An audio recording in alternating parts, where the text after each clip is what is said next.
What's up, everybody? I'm Jake Martinez, your favorite mortgage lender, coming to you today on another edition of Frequently Asked, a little show that I've created to answer some of your most asked mortgage-related questions.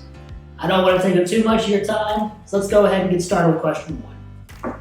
Question one. What's the biggest thing people don't understand about home loans? Well, this sure is quite the opinionated question, ain't it? But I'll go ahead and answer it anyways, because I think there is a clear answer to this, at least as I believe or see it. There seems to be this belief with home buyers, especially first-time home buyers, that whatever the terms are of your first mortgage are the terms that are going to be stuck with you for the next 30 years or whatever the length of the loan is. That just certainly really isn't true. Now, yes, if you just stuck with your original loan and did nothing with it for the next 30 years or whatever, you would be essentially stuck with whatever those terms were. But that doesn't take into account the possibility of a refinance. Let me say this loud and clear. Refinances are not an oddity. It's not something that we see every now and then. We literally deal with refinances here in the mortgage world all of the time. It is very common. In fact, many people will refinance their mortgage multiple times during the lifespan of their loan. I've talked about refinance a little bit in previous videos. In fact, I've talked about refinance in previous editions of Frequently Asked. However, I think there's still a little bit of confusion with it, so let me explain this really quickly and really promptly. Basically, a refinance is coming to and changing the terms of a loan in order to get some benefit for you, the borrower, or the person paying the loan. Think about it like this as an example. Let's say you have a mortgage loan with 5% interest, and let's make up a number with a $2,000 monthly payment. Say you have went 2 years on this mortgage, you have not missed a payment, your credit stayed pretty much the same, and rates have now dropped 2% on average, meaning that everybody who's getting a new home right now is getting an interest rate that is 2% less than your 5%. You do have the ability to go in and apply for a refinance loan. You have the ability to refinance and apply for a loan to get your rates at now 3% with a payment of $1,500. Again, just an example. You are not necessarily stuck with the terms of your loan for the full length of whatever loan you choose to go with. If there is a net tangible benefit for you to upgrade your loan terms, in most cases, you are eligible and able to refinance and get better terms for your loan.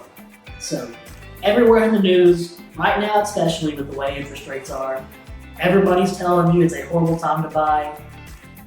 You can buy today with high interest rates, maybe even snag a great deal on a house, and you can refinance literally within a year to a better term if rates do drop.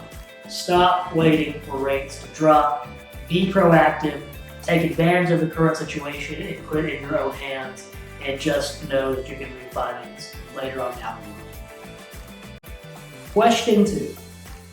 How much is a down payment?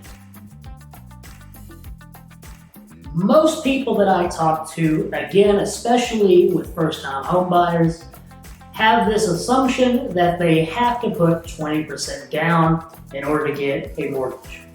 That is extremely, extremely untrue. Now, quickly, I will admit, there are definitely benefits to putting 20% down, especially when you are going the route of a normal conventional loan. The biggest benefit of doing that when you are using a conventional loan for your mortgage is that by putting a 20% down payment towards your loan, you avoid private mortgage insurance. Now, don't get this confused with homeowners insurance or flood insurance or anything like that. Private mortgage insurance is simply the insurance that you take to ensure the possibility that you may foreclose on the house or quit making payments. Again, if you put 20% down, you can avoid that private mortgage insurance requirement. But let's go to the original question. How much down payment do you need to buy a house? The answer is, it varies. Believe it or not, there are actually loan types out there that require a 0% down payment. Those include your USDA loans and your VA loans.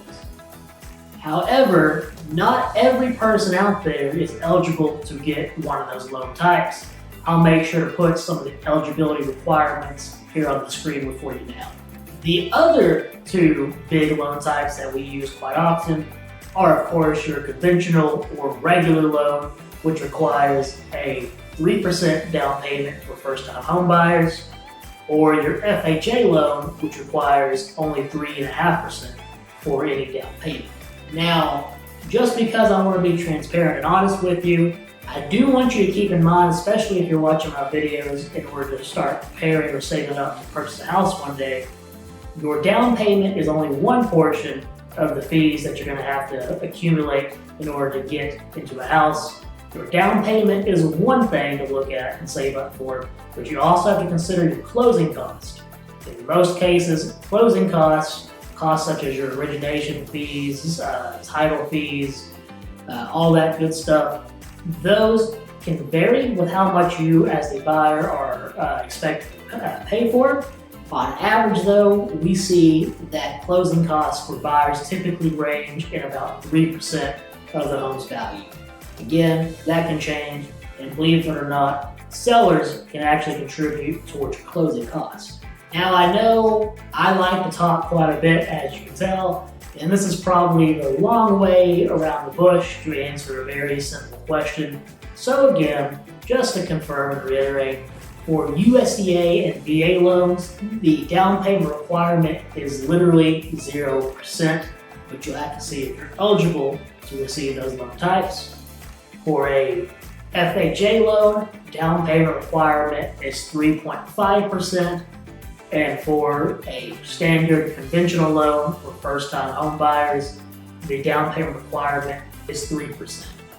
And if this is not your first time to purchase a home, don't worry, we'll talk about it more in another video, but just because it's not your first time to buy a home doesn't necessarily mean you are not eligible to be considered a first-time buyer. That's going to be all today, folks. I want to thank you for watching this video. If you like this video and want to see other similar videos, please subscribe to my page, and remember, you're almost home.